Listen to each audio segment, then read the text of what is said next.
Hey everybody, welcome back to another episode of Precision Rifle Media. This is going to be a cool show for a lot of reasons, but one, I'm having Nick Vitalbo back on. Nick's been on the show probably, I'm not even going to say probably, I know he's been on the show more than anybody else. Nick's been on, man, it's got to be going on 10 years now that he's been coming on the show, and always up to cool stuff. Super smart guy when it comes to everything really, but a lot of big news in his world, which I guess is kind of our world, and I'm excited to talk to him. Nick, who are you? What is it that you do? Kirk, it's good to see you again. How are you? It's been a while. So I was talking, that you've been on more than anybody. This has got to be like your 10th time or so. Something like that. Yeah, I love coming on the show. I think this is the first time we've done a video podcast, though. Yeah. Okay. I've only done a few video podcasts, and I always have the same black shirt on. So if you ever look up any podcasts, this is my podcast shirt, by the way. Yeah. And but I've been good. So I called Nick. I was like, "Hey man, I got the show going again. You want to come on?" He's like, "Yeah, sure, cool." He's like, and I'm like, "Okay, we do video now." He's like, "Cool, send me the link. I want to watch a couple." And like an hour later, I get a text. He's like, "The best part of this is watching the progression of your beard." Yeah. I think it's like the de-evolution of the beard. It started off like full bushy, and then I don't know where you shaved somewhere in there. You look completely different than any time I've ever seen you before in my life. Yeah. I think it's coming back a little bit now, at least. Though. Yeah, well, I had the mustache. I sent you the picture. Yeah, that was. It's What's dirty. Your wife right? have to say about that? Yeah, well, it's funny because like at first she was like, "No." I'm getting a no to this, by the way, but yeah, and then I of course I put the pit vipers on, right? And then she was like, "Absolutely not." Yeah. Hey. And then later that night she goes, "It doesn't look half bad," and she goes, "And I'm worried what that says about me." Good point. I don't think I'd ever get any type of approval wearing those glasses, by the way. So you're a lucky man. No, that's my so the neighbor kid's got a pair similar to that, and those ones were on Marketplace for like $5 or whatever. They're expensive glasses, and so my wife went and got them for my kid, and he just runs around and them. So I threw them on though. Just had to get that dirty mustache, and it was great. Well, actually, thinking about it, the last time that we had one of our calls here, I think I was talking about having a grandson, and at this point in time, he's been born. He's 3 years old, and so he loves his pappy, and that's been the joy of my life lately. So he's a great kid. We have him pretty often, and teaching him to learn how to shoot a little bit. But I know we were talking the other day about your son and his 22, and that's kind of cool to see how he's progressing as well. Yeah, it's crazy, right? I sent you the picture the other day tonight. He wanted to go shoot. That's awesome. I didn't stage him up like that at all. He did that all himself. That's good. And what did you had him learning on that 22 that you showed me a photo of then? Yeah. Well, he's got his Red Ryder too, which he actually likes that Red Ryder a little more. Okay. I think it's smaller, right? It's a lot smaller and lighter, right? Yeah. 22 is like a full size, I don't know what's old. It's an old like Savage something 22. It's big and long and heavy. He can't shoulder it right. He can't, right. But that little BB gun's the right size for him. So I think that's why he likes shoot it so much more. Makes sense. I figured I'd get him started on the SIG Cross. It's a 6.5, so yeah. I'm just kidding. Of course, I can't get Easton to shoot the 6.5. I don't think. Yeah, it's probably a little loud and a little too much kick. It's a little too much for him. Yeah, I was like, "You want to try it? You just, you can try it here. No, I don't want. Can I shoot the 22?" Brett on a 22 as well. Yeah. And then the other thing too is he's, I think he's left eye dominant. Oh, interesting. So he's got, so he writes right-handed. Yeah. And he plays he plays soccer. He kicks with his right foot. Okay, yeah. He swings a baseball bat left or right. That's good. And he wants to shoot left-handed. Okay, that's definitely the eyesight then, I'd imagine. Yeah. Makes sense. We'll see. We'll see how that all kind of shakes out. He's 5, so it's like when you try to get a little bit like whatever, it's like, yeah, just hold it however, pull the trigger, it'll be fine. Exactly. Yeah. Well, that's cool. Yeah, keep me updated on that. I'm curious to see his progress. And since he's a few years ahead of Brett, rather, then it'll be nice to kind of see his progress as well. And kind of for sure. Get about to matches together. Yeah. Oh, so you're a rangefinder guy, right? So there was a thing on Facebook today. It was like, where do you measure, or what did it say? When you're measuring ranges, where do you measure from? It was a thing. It was like the muzzle or the scope or the front of the bench. I just put, you get it from the matchbook. Yeah. Well, a lot of people like actually that's a pretty good question. I'd go with the muzzle since that's the distance actually. But honestly, I mean it could matter. Extreme long distance is one plus or minus a meter could be a big deal, but for the most part, for most of the shooting, it usually doesn't matter that much. No. I just I had to throw my 2 cents in there. I get it from the matchbook. So Yeah, exactly. That's a good comment though. What's a rangefinder? Yeah. But that's on the side of the personal, and then on the business side, lots has been going on. I think since the last time we talked, it's hard to describe the amount of growth we've had, which has been awesome, by the way.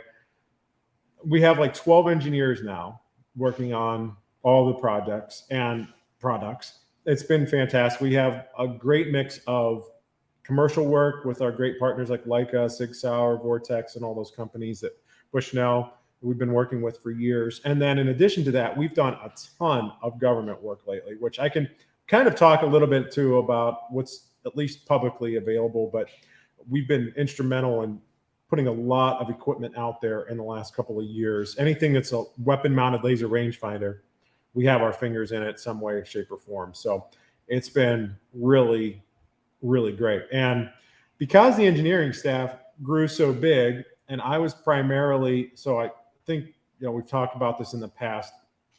I own two companies, Nvisti and Envision Technology. Both were basically the same personnel, but Nvisti was primarily servicing the commercial marketplace, and really all the work that was being done through Nvisti was for Applied Ballistics. And that's how most of the people know who I am and whatnot. And then a lot of the work that was going on the Envision Technology side, we were taking the Applied Ballistics intellectual property, embedding it into different things like ATAC or remote sniper HUD that we've worked on, or even doing things like indirect fire, and taking that and doing a lot of that under the Envision name. Well, as the organizations grew and Applied Ballistics also grew, we thought, okay, this is probably a good time to merge all those businesses into one entity. And Brian Litz on his side, as well as the other gentleman who's involved from the business side, Robert Brington, we said, look, this is probably just makes the best sense to do that. And so that's what we're in the process of doing now. It's not completed, but it's in process, and we've been talking about it openly, so there's no reason not to talk about it here. And as a partner, somebody you had on the show a couple of weeks ago, Colby and Todd Hodnett are intimately involved as well with the organization. But my role now is the Chief Technology Officer over at Applied Ballistics. And so I'm primarily responsible for the engineering team, making sure the products all meet the technical specifications, leading the engineering efforts and everything like that. So that's really what we've progressed into. And as the organization's grown, we have about 20, 22 people now. I think we just hired a couple new people actually in the last couple of days, some administrative help. And I'm glad that I got my hands out of doing payroll and everything like that. Makes my life a whole lot easier. And everything's been going really smoothly. So we hope to have that completed by the end of the summer. And that's a great step for the organization. And we've had very, very steady growth over the past decade or so, and it just continues to grow. And cool. I'm sure you noticed it. You see probably a ton of our products out there or names on it. Yeah, it's cool too. Like you get your hands off of some of the stuff like the payroll and the stuff that you have to do, taxes and that stuff that you don't want to do, right? And it frees you up for the stuff that you do want to do. Which hopefully, that you'll start seeing more cool stuff happen then, right? Because instead of spending 4 hours doing payroll and 4 hours doing cool stuff, you'll be, 8 hours doing cool stuff. Absolutely. Yeah. One of the things I was trying to figure out what to talk about today, and not to compare myself to a superhero. I see Iron Man in the background here. I made sure to state this, by the way. But I think one of the most interesting parts of any of the Superman movies or anything like that are the origin stories, right? I don't know if you find that to be particularly true or not. Yeah. But okay, so I kind of wanted to tell you, and I don't think I've really talked about this too publicly before, about the origin story of how Applied Ballistics and Nvisti came together. Have I ever mentioned this before? No. Okay, it's a really good story, and I've kind of alluded to it. And if you don't mind spending 5 minutes on this, I think. Go ahead, let's do it. Because I think it's kind of interesting because it kind of gives you a little bit of background on who we are, where we came from. And so I've talked in the past about how my background was primarily in lasers, and I worked at Lockheed Martin for almost a decade before I decided to leave, and I thought it would be a good idea to start my own business. Yeah. And real quick, Nvisti stands for? Well, Nick's vision of tactical innovation. Yeah. So that's what it stands for. And I started, actually at that time, it was just Envision. And the reason I chose the name Envision, well, obviously the play on my initials, but other than that, there was a company called Insight Technologies. Are you familiar with who they were? Mm-mm. So they later got bought out by L3 Harris, or L3Com, and then merged with Harris, and they are now L3 Harris. But at that point in time, Insight Technologies was involved with all of the vast equipment that the SOCOM guys had and everything like that. And they were doing a lot of the weapon-mounted laser rangefinders. And so I wanted to model the business after something like Insight. So I went with Envision. So I thought it was a cool name. Went with that. Well, I'd done that for about a year's worth of time on my own. And I would say we were moderately successful. We had a little bit of government business coming in. But something tragically happened. And today is the 11-year anniversary of it occurring, is that I was hit by a car while riding on my bicycle. And so it was 2012, so 11 years to today. Really, today? Yeah. Today. And that's why I was bringing up this origin story. It was a crazy story, but I was on my way to the gym. I used to ride my bike all the time. And I was hit. The car came in from my left-hand side. It completely shattered my left leg, pulled my tricep off my right arm. My face was all busted up.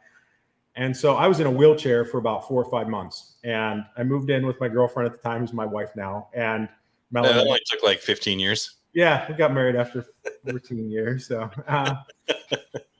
but you weren't totally sure yet. Never be sure, right? Yeah. She doesn't. Good thing she doesn't watch any of this, by the way. Yeah. But at any rate, I had no job at that point. Basically, I had no way of deriving any more income because I was kind of laid up. I couldn't go out and prospect or find new clients. I didn't have my health, and I had no money coming in, and my doctor bills and the lawyer bills and stuff like that were crazy for the legal aspects of things that were going on at the time. And I basically had no path to turn. And I was like, what in the world am I going to do? And so there were a couple of companies that I had been talking to embed a ballistic solver that I had written into their products. And I had talked to them and they said, well, we don't really know who you are. I mean, we get it. You've got a good background at Lockheed Martin, but why don't you try to partner up with a company that's, well known for ballistics? And I said, okay. So I remember that at SHOT Show the prior year, I had met Brian Litz and another gentleman on the business side, Robert Brewington, that I had mentioned earlier today. And I called Robert up, and the very first day that I was available to basically push the clutch in with my left foot that was broken and drive out to Indiana, I went out and I met with Robert and I pitched the idea of, okay, here's what I believe a partnership should be between our two organizations. And from that day on, we agreed to work together. And so I took Brian's solver, and that summer when I had nowhere to go and nothing to do because I was literally laying in bed for 4 months, I wrote a piece of software that became the foundation of AB Analytics. And I took Brian's solver and I embedded that within there. And at that point in time, that became the foundation of the embedded ballistics core that we've taken now and propagated into a couple 100,000 devices at this point, maybe 1 million devices, who knows? But that was kind of had I not gotten hit by the car, had that not happened and everything like that, none of this probably would have taken off the way it did. So if I had to go do it again, I probably would. But the fact that it happened 11 years to the day, I thought was worth mentioning. Yeah, that's crazy that the timing worked out like that. Yeah, it's funny, right? How something like that can happen, and it's just the way that the events go. Who knows if you wouldn't have been laid up in bed. You're just I'm bored, so I'm just gonna write software. Yeah, which is if I'm bored, I'm I don't know, maybe I'll play tic-tac-toe or something. Yeah, well, for 4 months, I was like, I have to do something to keep my brain off of this, and it was really hard. I watched a lot of TV, and that was about all I could do, and I was in too much pain to do much else. But it was an experience that I'd definitely go through again if I knew that this was going to be the outcome. So I'm happy to have gone through it, I guess. Yeah, that's crazy. Yeah, so that puts you. You've been with Applied Ballistics for what, about 11 years then, 10 years. Yeah, 11 years. Yeah. I have 12 years on my own, 11 years now with Applied Ballistics, and so figured it was about time. You can see we move real fast. Me getting married 14 years, merging 11 years. So I don't know what it says. It took you less time to merge with Applied Ballistics than it did to get married. Don't say that. Much trouble for that. Yeah, you can see how that one's going to go. I'm turning red. I can see it on the camera. Yeah. Yeah. But yeah, it's been all great on all accounts there, so I'm not upset. But yeah, so I just thought it would be an interesting story to tell, and I'm thankful for the fact that it happened, quite frankly. So pretty neat. Yeah, it's crazy, right? Because like the day it happened, you'd probably be like, "Well, I wish that didn't happen." Yeah, I didn't know what the future held at that point. Hindsight. Yeah. So, but yeah, I just figured I'd tell you that story. But otherwise, we've been up to a lot. I don't know if you want to walk through some of the products maybe that we've engineered over the past couple of years since the last time we talked, maybe some of the things that I see going on, and maybe the path forward on where we're headed. I think the last time we talked, we were talking about reading wind with lasers. That was kind of what we really hit on that last time, I think. Yeah. We can talk about that a little bit if you want. Yeah. I mean, if it's come anywhere or there's something to talk about. Yeah, I think that it's public knowledge. It's online, so I can kind of talk about this a little bit. But we were contracted through Envision to do wind reading devices. We built 5 of those units and we delivered them to the Army. Those have been tested in places like Colby's place down in Texas at Accuracy First. There's other competitors really that are out there too that have been doing continuous testing and kind of comparing the systems and whatnot. I think everybody's kind of run into the same fundamental issue.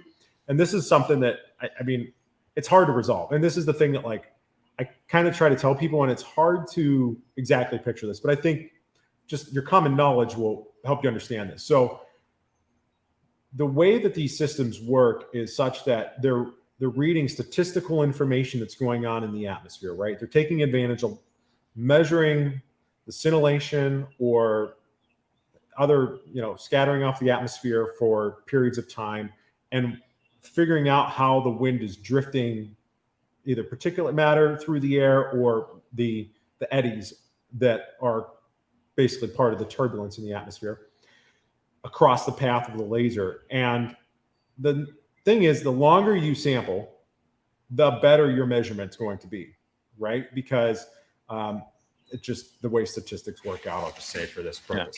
Yeah. But as you know, with common knowledge, the wind is continually changing. And so it's very, very difficult to get an instantaneous reading of the wind that is accurate. And so it can be done, but you as an operator have to have a lot of, I would say, interaction with the system that you have to use your knowledge of what's going on downrange to make the system accurate. So I can use our system and get an accurate wind reading because I spend a lot of time behind it, looking downrange, understanding what's going on. I'll use a Kestrel as a localized weather measurement and wind measurement apparatus, and then I'll go and I'll look downrange as well. And if the system's giving me a BS answer, I'm not going to use it, right? I'm just going to say, okay, there's something else going on in the atmosphere that's obviously unrelated to what's going on with the wind.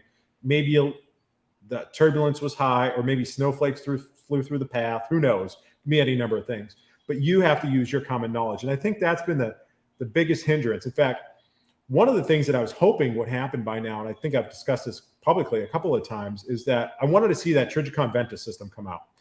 I haven't seen any in the wild, but all of the user level issues that exist in terms of how to effectively use the system are going to be discovered as soon as somebody starts to use this. I've already gone through that discovery process because I've been using these systems that we've built for years, but I wanted the general public or shooting public at least to go see how these systems work so that they could understand some of the issues behind them.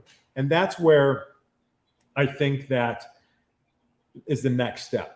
Understanding the limitations of the systems and how to then use them as a tool to aid you. They're not going to be just a point, click, shoot kind of device, because in reality, there's too much going on in the atmosphere that you as a user have to account for. And I know that the buzzword of the day is AI and machine learning, but that might honestly be the solution. There's a lot of that type of work going on. Like, what do I know about my local wind measurement, and what do I observe downrange to understand what the performance is of my wind measurement device? And so that's where the AI or machine learning parts of it could come into play. And I think that that's probably a good next step on that stuff, because I think we've kind of hit some of the fundamental limitations of the measurement techniques that we can make over short periods of time. So that was like a little dissertation. Sorry, I'll give you a second to digest all of that and see if you got any questions about it or whatever.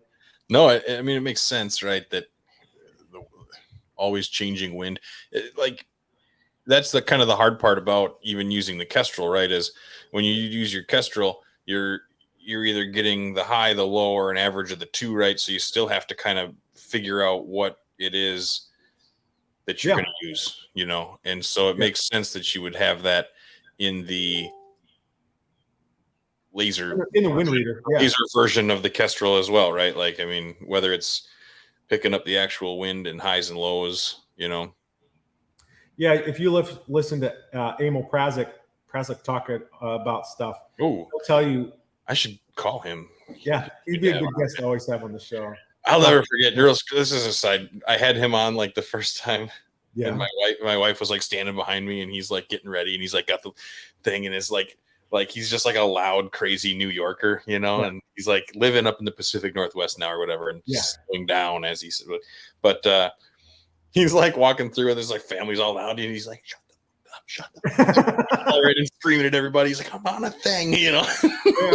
He's a great storyteller, though. I could listen to him for hours, honestly. He's a fantastic person. Oh yeah, I know. Yeah.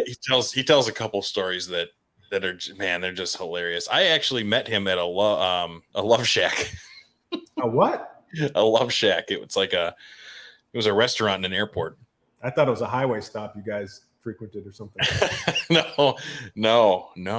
But oh, that's Love's. That's Love's. Sorry, that's Love's. Yeah. That's the Love's truck stops. Okay. No. It was like I don't know. We've got breakfast. We were on our way to the AB seminar in Dallas. Oh, okay. So like it just kind of worked out. Yeah, that's awesome. He's a great guy. I've known him since he was down at AMU. And so that was probably, I don't know, 15, 20 years ago at this point. It's been crazy. So, but he is a great storyteller. He is awesome to listen to. And he's done a lot of crazy stuff, right? And when I met him, we were there. Do you remember you remember my buddy shot that big bear? Do you remember the pictures of the bear? Yeah. You do remember that? Yeah. Yeah. Do you remember Abel? No, you know. I don't. I'd say but no, I don't remember. Sorry. Well, everybody was talking and it was whatever. So I'm like, I opened my phone up. I'm like, oh, look at that. My buddy shot a big bear, big brown bear up in Alaska. And Emil like just looks over and like, I wasn't like talking to him. Everybody was talking and I was just looking at my phone quick or whatever, you know, it was like 9:30, 10 o'clock at night or whatever, you know? Yeah. So he goes, the hell is that? I'm like, oh, my buddy just shot a bear. He goes, I've done a lot of shit. I wouldn't go anywhere near that thing. You know, I was supposed to go bear hunting this past, I guess, week and a half ago up in Canada, but I had to pass it up to go to Monster Truck Jam with my grandson. So I didn't have the opportunity to go, but maybe next year. Yeah. That's cool. There's always another bear hunt, but your grandson's only going to be 3 this year. Exactly. That's exactly the way I thought about it. It was his birthday, so we had to take him. Yeah. But getting back to Emil for a second, he'll talk about when the best time to shoot is. That's one of the most important features, and that's something that can be learned as well. Is not only is there a wind reading that's right, but there is a time when that wind reading is also correct in time. And so you want to know when the best time to shoot is. Of course, you want to shoot when the wind is at its most common value, not necessarily when it's in a gust or something like that. And, you know, by going outside, it gusts and it lulls down for a while, and then it gusts up. You want to make sure you're in that lull. And so I usually shoot right when it picks up. That's a good tactic to miss. But yeah, those are the kind of things I was hoping the Ventus system would kind of figure out. And I would love to see that happen, because there are a lot of those type of user level interactions that need to be figured out. A laser rangefinder is so simple. You know, you just range the target and it gives you an exact answer to that target. I mean, within a tolerance of a couple of yards or maybe even feet, even centimeters in some cases. But with this wind thing, it's like there's so much going on that continues to change over time. It'd be really cool to see how the state of the art could be advanced by adding some of these AI machine learning techniques to those devices. Well, what was that? What was that rifle that was supposed to do all that stuff for you? It was like the Tracking point stuff. tracking point. I was going to say venture point, but I knew that wasn't right. Yeah, I don't know what happened to them, but I'm sure they're around in some respects, but probably not at the same level they were a decade ago. Yeah. I know like a lot of the PRS crowd was like, why don't you come shoot a match with it if it's so good? Yeah. They're like, no. Okay. Did they ever do that? I don't even know. No, not that I ever heard of. Nobody could ever get them to respond to it or come back or whatever. I know they put Bruce Pyatt. Is that how you pronounce his last name? Is like a 3-gun guy. I know Bruce trained down with Todd Hodnett for a little while, and they did some sort of competition between the two. Him as just a human in the loop and their system in the loop, and did the comparative analysis of the two, which I think the system did better. But of course, when you're aiding yourself with technology, that's no doubt. Yeah. Yeah. But that's a good segue into maybe some of the other stuff we can talk about, some of the new technology coming out and what products have been developed in the last couple of years and where I kind of see the state of the art pushing toward. Yeah, definitely. Okay. Well, I think the biggest one that I guess we'll take a look at a couple systems. Actually, I got them back behind me. And how lucky am I? Luckily, I've got access to all this equipment at my place all the time, which is great. Yeah. Oh, by the way, 3 years ago when COVID hit, we had a building, we had an office we all worked out of, and then we all disbanded to work virtually, which was fine. But I always wanted to put a laboratory on my property. So here we are sitting in the lab, and we've got about 2,000 square feet on my property, which is nice to basically implement stuff. And I engineered the whole place to be off the grid, more or less. So the whole place is solar powered, backed up with my Tesla power walls in the corner there. Yeah. I remember those. I have a picture that you sent me of all that, and I was just telling somebody about those. Yeah, it's pretty neat. So they work pretty good. You have any trouble with them? No, they work great. Have to heat with wood quite a bit, or we have a geothermal system in the house, which is pretty neat. But yeah, pretty much off the grid, more or less. There are some months when I got a pool in the wintertime when it's just too bitter cold to like keep throwing wood on the fire. But what do you do for a living? Cutting edge laser technology for external ballistics. And I chop wood all day.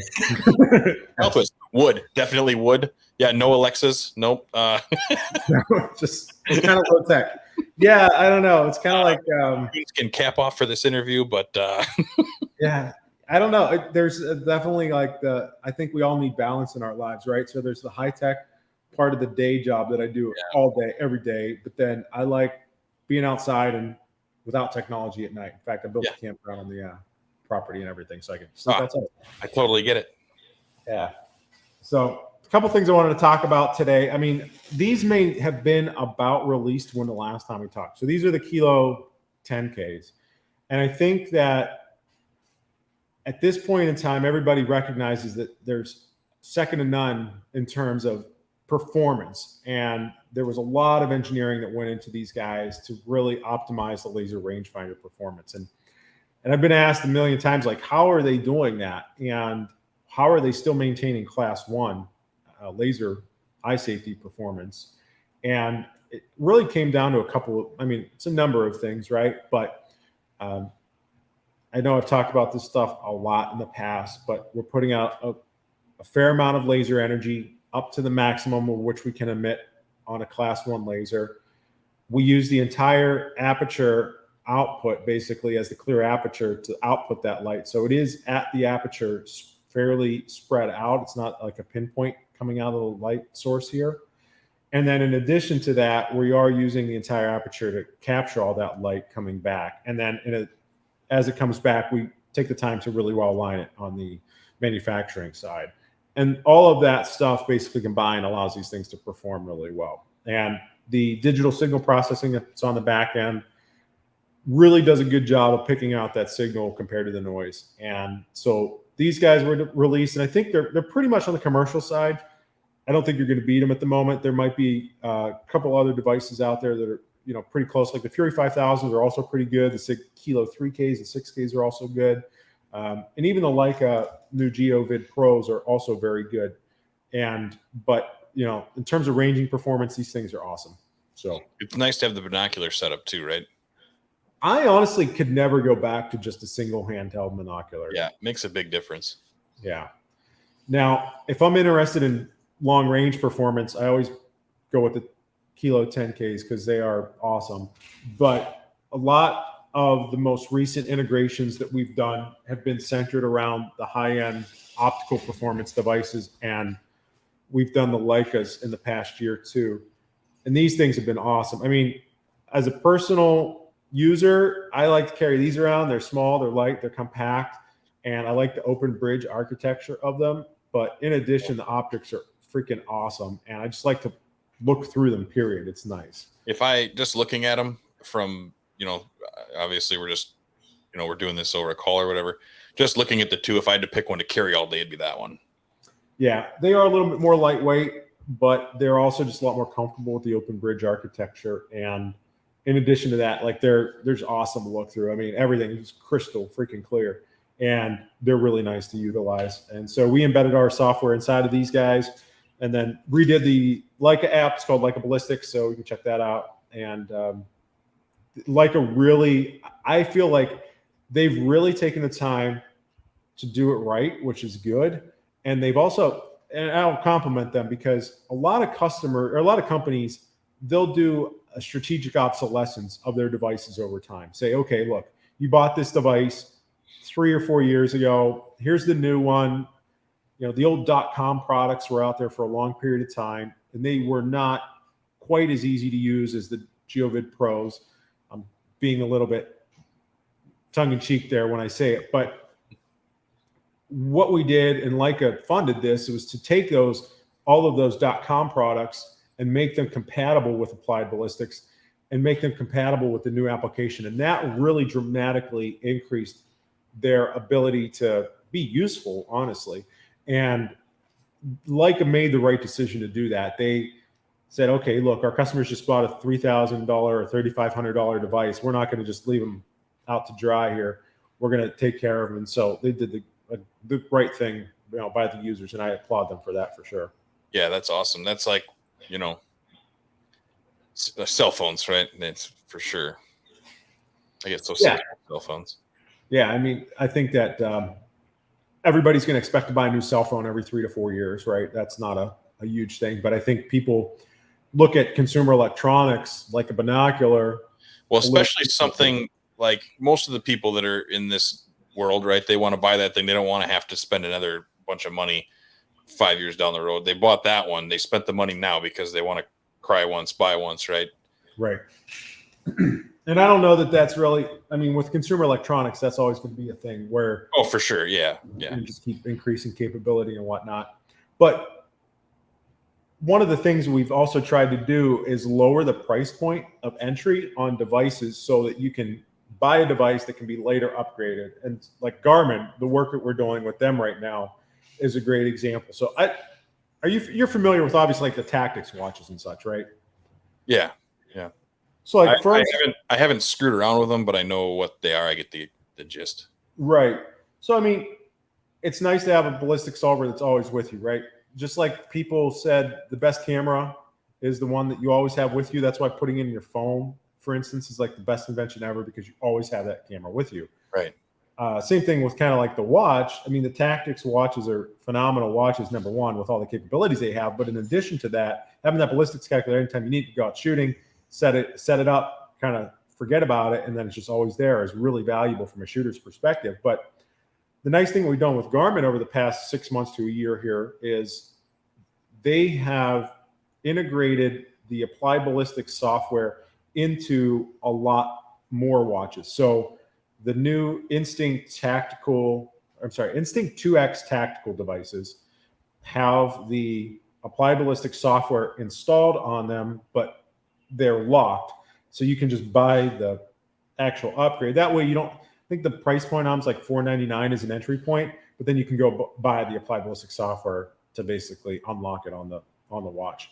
Well, that allows you to do that stuff. Do you know how much the upgrade is? Ultralight's $100-$300 for the full up software piece. The first one, is that like the Kestrels, the 2 Kestrels? Yeah. Kind of We'll the same. call it like the hunting version and then like the professional shooter version. Yeah. If you're shooting over 800 yards or 800 meters on a hunting situation, you're in the, select few that can probably go to the elite level solver or something like that. But and then they did it with the Mark II descent watches, the diving watches too, which is awesome. So there's the new Fortrex 901s and everything. So there's probably 5 or 6 wearables out there now with Garmin, and more coming down the pipeline with that software on it. So it's been really a great benefit to have, our company and Garmin work together on that stuff. And we're always adding new features and integrations with the laser rangefinders and everything like that, which is really cool. With that watch, could you set up like I go to a match or whatever, and you got just for easy math, you got you're prone with a troop line, right? Can you set that up to put your 5 targets in and use it as like a data? Well, it's a little bit clunky, to be honest with you right now. And I think that's one of the things we recognized.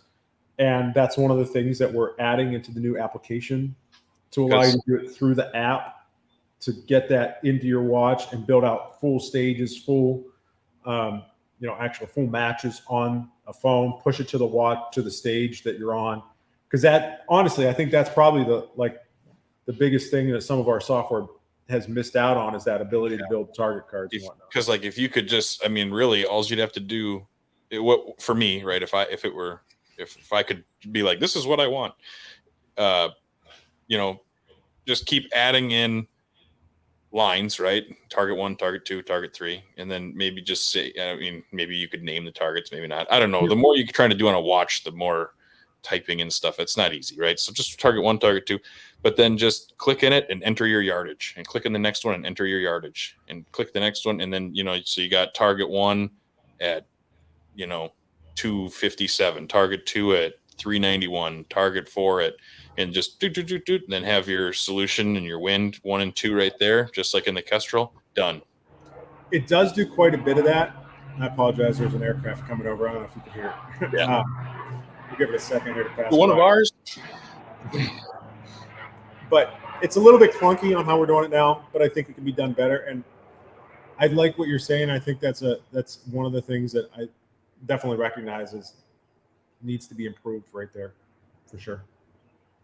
Yeah, it'd be so fast and easy. And then like for me, one of the things with is always writing down your dope, like where you're gonna put it and where you got stuck to your rifle. Do you have it stuck on an arm board? Now it's raining, Yeah, absolutely. Or so you got a grease pencil out, because I can still write on my little thing with a grease pencil, but pencils kind of suck, where if you could just have something kind of waterproof, and obviously if it's a diving watch, it's waterproof, right? And then you could just go through, even if you had a little stylus or whatever, and just kind of do and be done. That would be phenomenal. Yeah, I think so too. And even like as you're building out that target card on the watch, the neat thing is like the Kestrels and the Garmin's talk together now, which is really cool. So you can even capture the wind data and wind direction for each target and stuff like that. Maybe even do it relative to where the target's at, within the direction of fire that you're on and stuff like that, or the cone of fire, which is really neat. So I think that's definitely something that needs to be added and thought through. So how about I'll engage you a little bit more proactively as we're developing some of these features, get your feedback on it. Yeah. Hey, definitely. I'll, my input's very valuable. We appreciate all the input. Sometimes, we don't listen to it, but because of, I'm just kidding. No, I think actually it's kind of funny. So I wouldn't listen to anything that I say. No. Well, you ask 100 people, you're going to get 100 different opinions, right? But one of the biggest challenges we face all the time is like, everybody has their idea of what perfection is, and it's your idea of it specifically. And it's very hard to develop a user interface that's tailored to make it work for everyone. And so we're trying to sacrifice maybe a little bit of something here to do something here in these different use cases. And that all becomes, at the end of the day, what the product looks like. But yeah, because you always got the people like for me, I would, like I said, that's all I need. I know I want a wind 1, a wind 2 in my yardage, and give me some numbers on the side, and I'm done. That's like ideal, right? I don't want to think about more than that when I'm up there. But then you'll have people that just want everything. Exactly. Yeah. Well, and that's where ultimate capabilities basically turn on and off all the features you want and stuff like that. It takes a long time to build that out from a developer's perspective, but having that capability of basically turning off some of that noise and just focusing on the items you want is, I think, valuable. It's like Toyota right now. If you want remote start, it's like a $10 a month subscription. I know. I have a Forerunner, and I'm like, what in the world? Yeah, I don't know. Yeah, it's kind of crazy. We've talked about going the subscription route before. I don't think we'll ever do that. It just doesn't make sense. But I think that, some of the stuff, if there's continually ever changing content, like the Science of Accuracy site that Brian and Mitch do primarily, and Francis, but on our side, like, the solver and whatnot, we'll continue to probably use the same business model we always have. Yeah. Once you bought it, you kind of have it or whatever. Yeah. In that system. If you were, I'd like to rent your solver this weekend, please. Yeah. Well, it's a good business model a lot of companies have done on, purchasing a software and everything like that. I don't think too many people are opposed to it, but I don't think it makes sense from a ballistic solver's perspective. Yeah. Microsoft, that's who we're talking about. I'd love to use Excel, except for. Yeah. Well, actually, one of the things I know I talked about AI and machine learning a little bit today, but that's actually another one of the tools that could be taken advantage of. Like, let's say, for example, that if we build some of that into our software, this is hypothetically speaking, but if you're continuing to use the same 3 or 4 things all of the time without ever touching, let's say, direction of fire, or that you're doing something where you're only shooting 200 or 300 meters, so you don't need to input Coriolis effects and latitude and all this other kind of stuff, then what you could do, the system would learn from what you're doing and dynamically recreate that interface to be tailored for your specific application. So your version of it would be different, let's say, than somebody else's. And so that's where I think, that's a great application for it, for example. Awesome for like my personal one. But I think if you were going to have something in the military, that wouldn't be so good, right? Because then if something happened and you had to borrow one or something, right now you're like, how the hell does this thing work? Yeah, it's totally different for somebody else. Yeah. So that's where department issue or something like that. Yeah. I know, like on the military side, some of the stuff we're doing, there's a project we have called CFCS. It's Computational Fire Control Systems. It's pretty neat. You can go look it up on our website, Nvisti.com, still out there right now. By the way, your website's really cool. Like it. Yeah. It was pretty basic for a long time, and now you've got like a cool video, and like, I don't know, you've done good. Oh, thanks. Appreciate it. Actually, we had it redesigned for SHOT Show this year. Oh, nice. But one of the cool things, collaborative fire control decision aids. That's the way it's phrased online, or centralized fire control software. Yeah, if you go check out some of the actual work that we've done on the government side, it's really interesting stuff, and some high accuracy mortar fire and all kinds of things like that. It's pretty interesting. So we've not only I think we've done a great job at penetrating the market on small arms fire control systems, and we started to go adjacent to that 2 or 3 steps. We're looking at, okay, what are like 10 steps out and things like that. And that's what our focus is. And that's why I now can focus my efforts a little bit more on that, as I'm a little less involved on the day-to-day software coding. Sometimes there's still things that I know that maybe be more easily accomplished myself, but I try to hand that off to the development team, who does a great job nowadays, and like focus on, okay, where are we taking the business and where are we going with things next?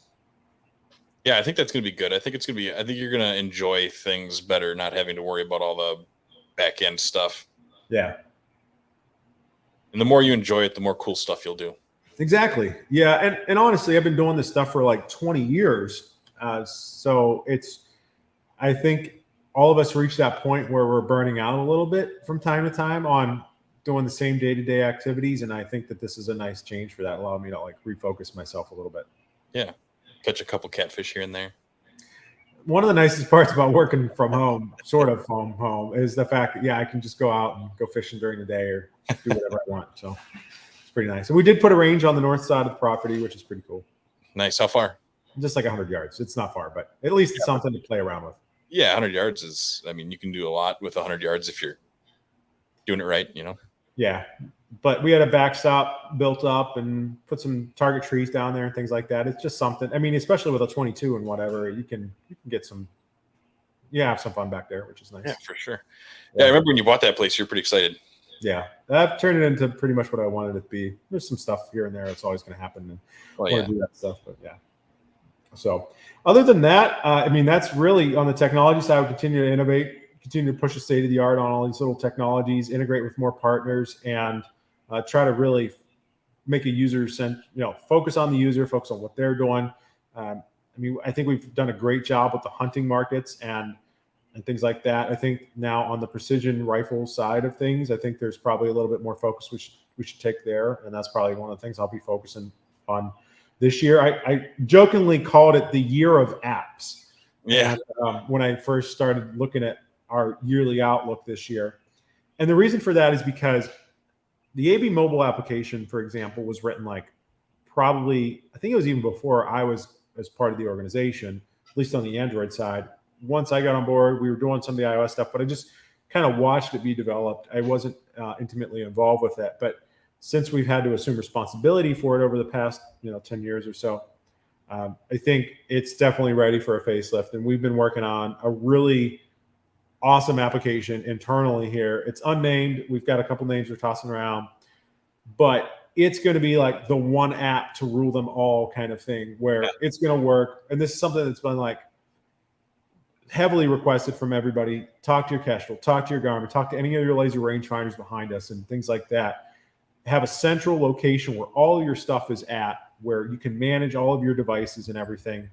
And years ago, we came up with this idea of synapse, like all these interconnected neurons and stuff like that of all of these devices coming together. And that's where that application, that Synapse application, is what we've been focused on lately. And how do you get all these devices talking to each other, sharing data seamlessly? How do you make sure they do it in a manner that is as easy for a user, puts the data where the data is needed and everything like that? And that's what like our focus has been on this year, the year of apps. And that's what we're doing. So I think that'll be a really, really nice product for all of the people that utilize our products. I think we grew so fast and everybody wanted their own application. Leica wanted theirs, SIG wanted theirs, Garmin wanted theirs, and so on and so forth. And it becomes like stovepipe, and you get all these users like, oh, how do I take my profile from this and do it to this and transfer it to there and everything like that? And sometimes when you've got agreements in place with all these businesses, like they may not want to share data with each other, right? We're kind of the common, central point of repository control that everybody has, but they may want to share data with each other. But if we then take that into one common application, we do have the authorization to talk to all those devices, we can use that to control that information. And so that's honestly, that's like our biggest focus. So Q3, Q4 this year, be on the lookout for that. That's something that I'm really happy to really bring to the market here. Yeah, that would be cool. Just one, like you said, one spot for just hook right to everything. Because like that's kind of a hassle, right? Even like with the Kestrel, you do it enough and you get quick with it, but it's like trying to upload this to over there and then build the, because like I go on my phone, I've got like, let me look, I don't know, 6 or 7 ballistics apps. Yeah, right. But I don't even use them. I don't just use my Kestrel. Well, that's good. But yeah, and that's the kind of thing. I mean, the Kestrel is a great tool, and being able to get your data in and out of that, share that with a different laser rangefinder you might be using, because you might really like to set your Kestrel up from a PRS perspective or something like that, but you might want to go use laser rangefinder with everything built in from a hunting perspective or something. Right. What about like I guess they already pull from local weather stations and you could look all that stuff up. You say, what about like just something that does the wind directly to the phone, so that you could buy a $50 whatever wind thing and then have your app and not have to have the whole Kestrel, Well, one of the things we are working on this year is a integration with the Calypso weather meters. Are you familiar with these things? I'm not. Oh, yeah. I mean, I wouldn't say familiar, but I know what you're talking about. They're like green and orange, or green and... Like I said, I got too much equipment around here. I got to have boxes for everything. Yeah. But these are pretty awesome. So if you're listening on the podcast, you're going to have to go to the YouTube and check this out. So go look up, or if you're listening, Calypso ultrasonic anemometers. Have we talked about ultrasonic anemometers before? No, we have not. All right, let me go get something else here. Stand by. You can talk Okay. for 30 seconds. I'll be listening. Okay, standing by.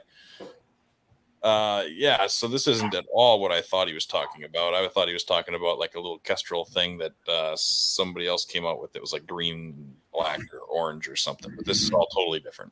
Okay. All right. So this is stuff I like to talk about. So you'll see my excitement level go up here. Yeah. Okay. Years ago, even back when we were at Lockheed Martin, it was kind of funny. As part of the DARPA one-shot program, our program manager wanted us to go measure the winds at the line of sight where the bullet was actually, or sorry, where the laser was at, and then also compare that to where the bullet was flying to, and understand what the differences were, instantaneously, as well as, over time, and how the height above the ground affects the wind speed. Well, what we did is we took these, I think these are made by a company called Gill, and I think we had another set from RM Young.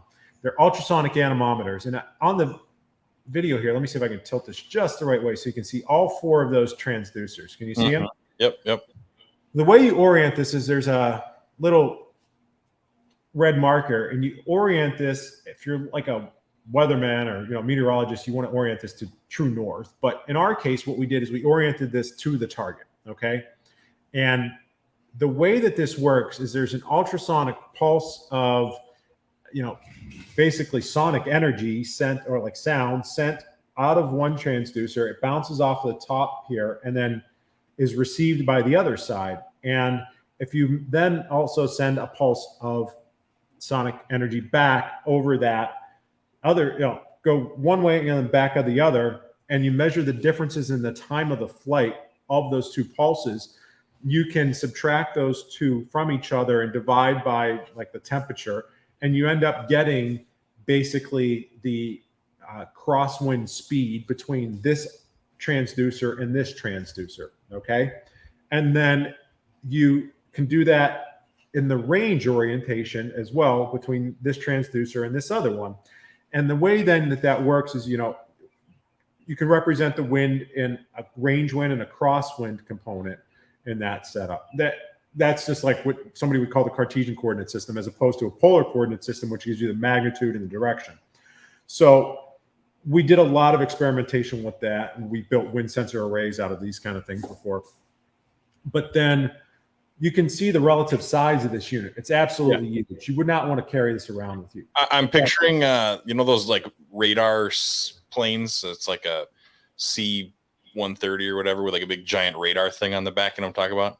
Yeah, of course. That's like what I'm picturing here. That's like how big I'm picturing a rifle with like set up like that. Hold on. Yeah, here you go. Yeah, exactly. Like, yeah, it looks pretty ridiculous. But the cool part is that a lot of companies have focused on miniaturizing that over the past couple of years. And a company called Calypso has taken it now, and you can see the relative size difference. I mean, it's incredible how small. The transducers, you probably can't see them from the angle of the camera here, but they are underneath of the top portion of this. You can kind of see them from that section there. They're basically a microphone and a transmitter. You emit a pulse of energy, you pick it up with the microphone, and then you measure it back and forth. And these guys now, you can buy them for sailing, you can buy them for shooting and stuff like that. So we're doing integrations with them, which is pretty awesome, because now you can see this thing is pretty freaking tiny compared to that other one. Yeah.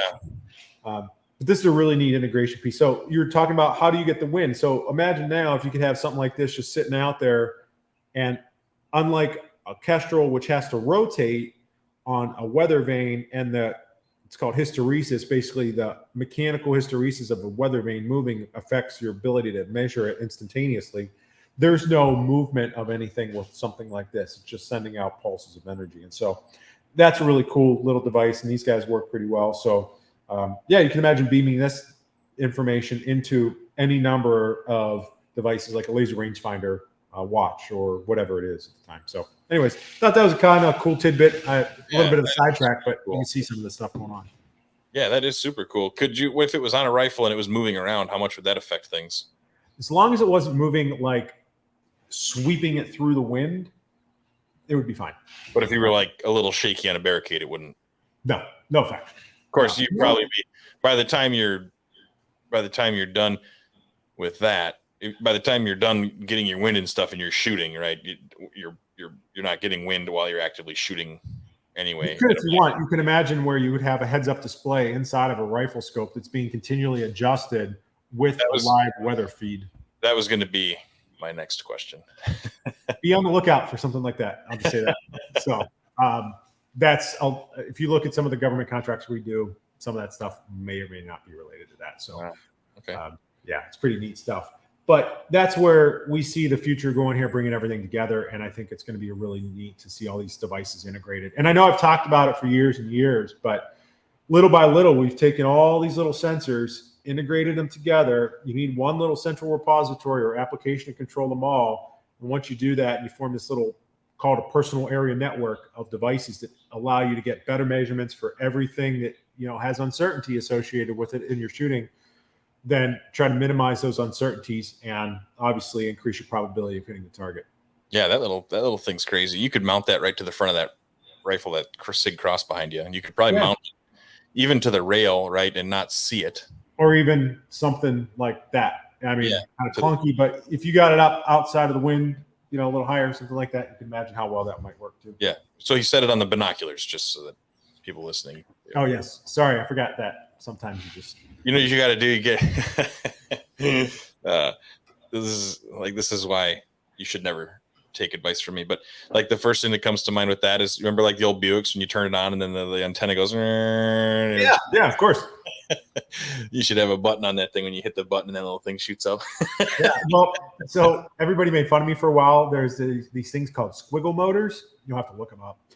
But I've always wanted to use squiggle motors in some application, so that this might be the application to drive that antenna up. There you go. All right, what's a squiggle motor? You have to look it up. Well, I got to look it up.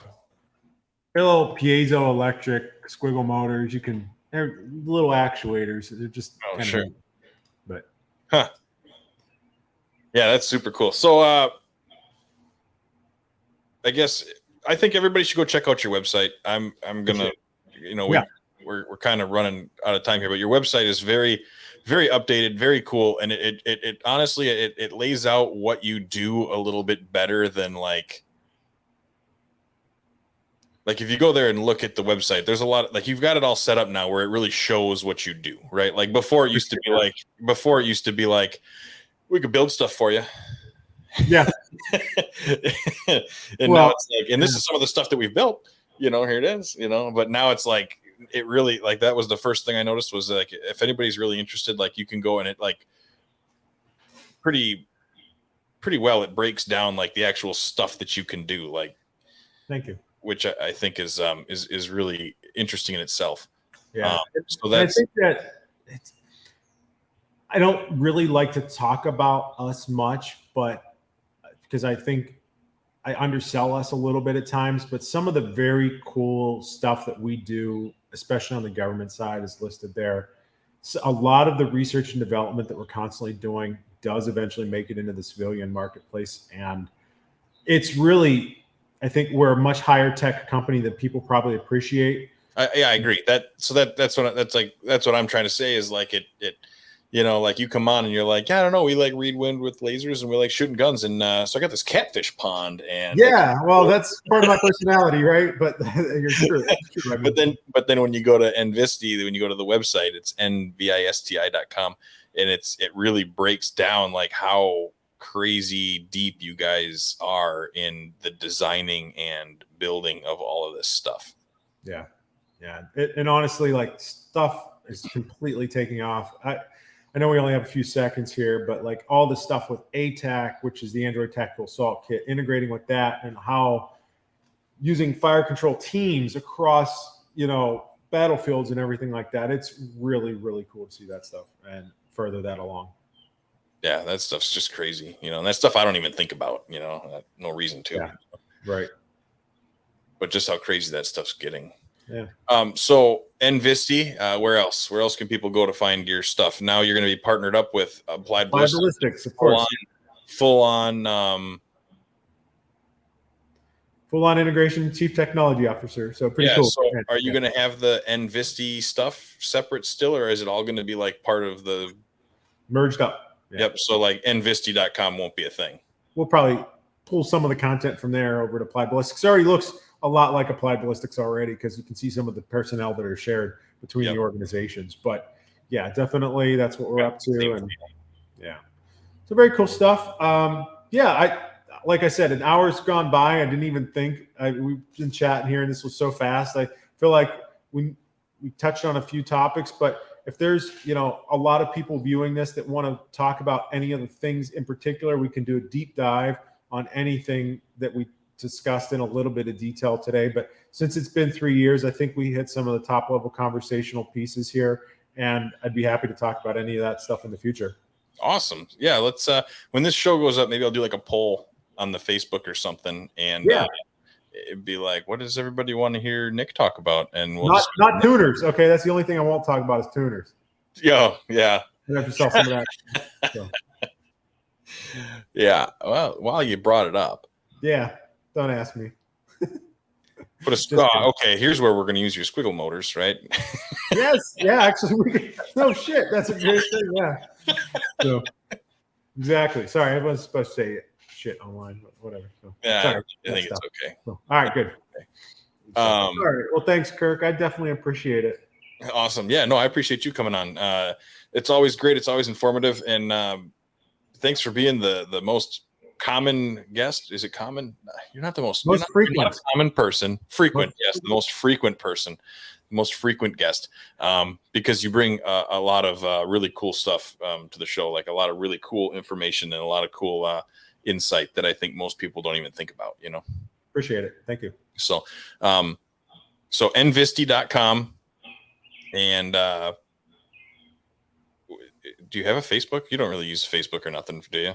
No, I think I have a personal Facebook page and that's it. But if you hit the Applied Ballistics Facebook page, I kind of monitor that. So, boom, there you go. There you go. Go on Applied Ballistics and be like, I heard an interview with Nick and it was awesome. Appreciate it. So, all right, cool. Thanks a lot, Nick. Thanks for coming on. I appreciate it. All right, take care. So with that, everybody, we're going to wrap this one up. If you got questions, comments, or concerns for me, Kirk at precisionriflemedia.com or precisionriflemedia.com. Click on the Contact Us section. That'll shoot me an email. Or if you really want answers fast, it's Elise, ELYSE, at precisionriflemedia.com. If you hear this show and there is stuff that you want to dive deeper into, shoot me an email and we'll come up with a list of some stuff, and we'll talk to Nick and have Nick back on to dive a little bit deeper into some of the stuff that that he talked about today, or if there's other stuff that you're interested in that he's had his hands in. I'm sure he'd touch on it. With that, this show, you might want to check out some of the Facebooks or the YouTube stuff, just because Nick did have some examples and stuff in his hands, so you can kind of skip through and see where he held on to some stuff, showed a couple of things or whatever, and that might make it a little easier to understand what we're talking about. So with that, that's all I got this week. So take care, try to get to the range, and I'll talk to you next week. Thanks a lot, guys. Bye-bye.